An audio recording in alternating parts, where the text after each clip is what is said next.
University మంచి భవిష్యత్తు కోసం తెలుగు విద్యార్థులు ఇష్టపడే యూనివర్సిటీ. పర్ఫార్మెన్స్ పాత్రలు రెండింటా విజయం సాధించిన ఘనత ఆమె సొంతం. అటు హీరోయిన్ పాత్రలు, ఇటు క్యారెక్టర్ రోల్స్ రెండిట్లో విజయం సాధించిన ఘనత ఆమె సొంతం. ఇన్ని సొంతాలను సొంతం చేసుకున్న ఆ హీరోయిన్ ఎవరనుకుంటున్నారు కదా? దక్షిణాది రాష్ట్రాల్లో ప్రేక్షకులందరూ సొంతం చేసుకున్న the one and only Jayachitra గారు. 5 దశాబ్దాల పాటు బాలనటిగా ప్రవేశించిన తన ప్రయాణాన్ని ఎన్నో వైవిధ్యభరితమైన పాత్రలతో కొనసాగించి అలరించి మెప్పించారు డాక్టర్ జయచిత్ర గారు. ఇవాల్టి మన సిల్వర్ స్క్రీన్ లెజెండ్. జయచిత్ర గారు నమస్కారం. నమస్కారం అమ్మా. మీరు తెర మీద ఎంత మెరుస్తారో బయట ఇంకా మెరిసిపోతున్నారు.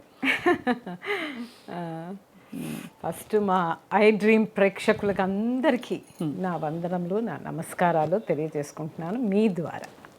Thank you so much. మీలాంటి లెజెండరీ నటిని పలకరించడం మా అదృష్టం.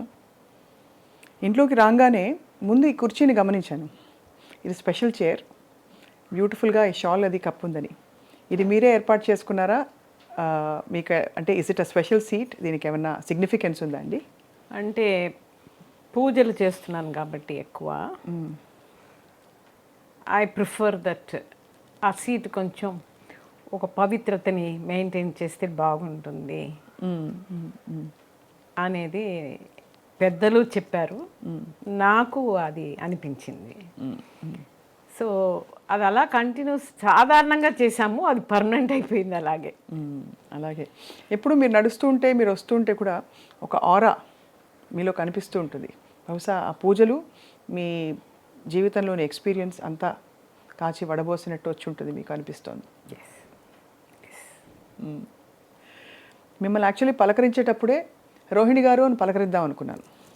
నాకు చాలా ఇష్టం రోహిణి గారు అంటేనా? చంద్రుడి గారి ప్రియరాలు రోహిణి గారు. రోహిణి గారు, రోహిణి నక్షత్రం. సో అందుకని నా క్లాస్మేట్స్ చాలా క్లోజ్గా ఉన్నవాళ్ళు రోహిణమ్మ రోహిణమ్మ అని మాట్లాడతారు, పిలుస్తారు. మీరు అంత పెద్ద పేరు అసలు మీకు ఎలా వచ్చింది? అమ్మ నాన్నగారు పెట్టిన పేరేనా? అంటే అంత 4 పేర్లు కలిసిన ఒక పొడవాటి పేరు. లక్ష్మి, కృష్ణవేణి, రోహిణి, పార్వతీదేవి. అవును, అందరూ ఉన్నారు. అందరూ ఉన్నారు. లక్ష్మి మా అమ్మమ్మ గారు పెట్టారు. అమ్మమ్మ గారు అమ్మ కలిసి. శుక్రవారం పుట్టాను కాబట్టి లక్ష్మి. కృష్ణవేణి అనేది కృష్ణ జయంతిలో పుట్టాను కాబట్టి కృష్ణ జయంతి. రోహిణి నక్షత్రంలో పుట్టాను కాబట్టి రోహిణి. పార్వతీదేవి వచ్చి మా అమ్మగారు నేను కడుపులో ఉన్నప్పుడు ఇక్కడ కపాలీశ్వర గుడి అని ఒకటి ఉంది, పెద్ద శివుడు గుడి. అక్కడ వృక్షం కింద కూర్చుని పూజ చేసేవారట. సో ఆవిడ ఒక బ్లెస్సింగ్స్లో నేను పుట్టానని చెప్పేసి లాస్ట్లో పార్వతీదేవి. మెయిన్గా నక్షత్రం రోహిణి కాబట్టి రోహిణమ్మ రోహిణమ్మ అని పిలుస్తాను. సరే, మీకు జయచిత్ర గారిగా నామకరణం ఎలా జరిగిందో ఎలాగో మాట్లాడతాం. బట్ మీరు చిన్నప్పుడు అమ్మగారి నటి అన్న విషయం కూడా తెలుసు అందరికీ. సో అమ్మగారు నాన్నగారు ఇద్దరు మీ నటనని ప్రోత్సహించేవారా? చాలా. ఎందుకంటే నాట్యం నేర్చుకున్నాను నేను. మా అమ్మమ్మ గారు నాతోటే వచ్చేవారు, సుబ్బలక్ష్మి గారు. సో చిన్నప్పుడు నా 5వ ఏట నుంచి భరతనాట్యం, కూచిపూడి 2 నేర్చుకున్నాను.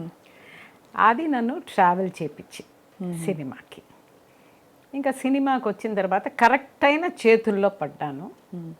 నా టాలెంట్స్ లోపల ఉందనేది గుర్తించే ఒక పెద్ద మహానుభావులు కేఎస్ గోపాలకృష్ణ గారు నన్ను ఇంట్రడ్యూస్ చేసి నా జాతకం చూసి, రోహిణి నక్షత్రంలో పుట్టింది కాబట్టి చాలా పెద్ద ఆర్టిస్ట్ అవుద్ది తన జాతకం వల్ల, దానివల్ల.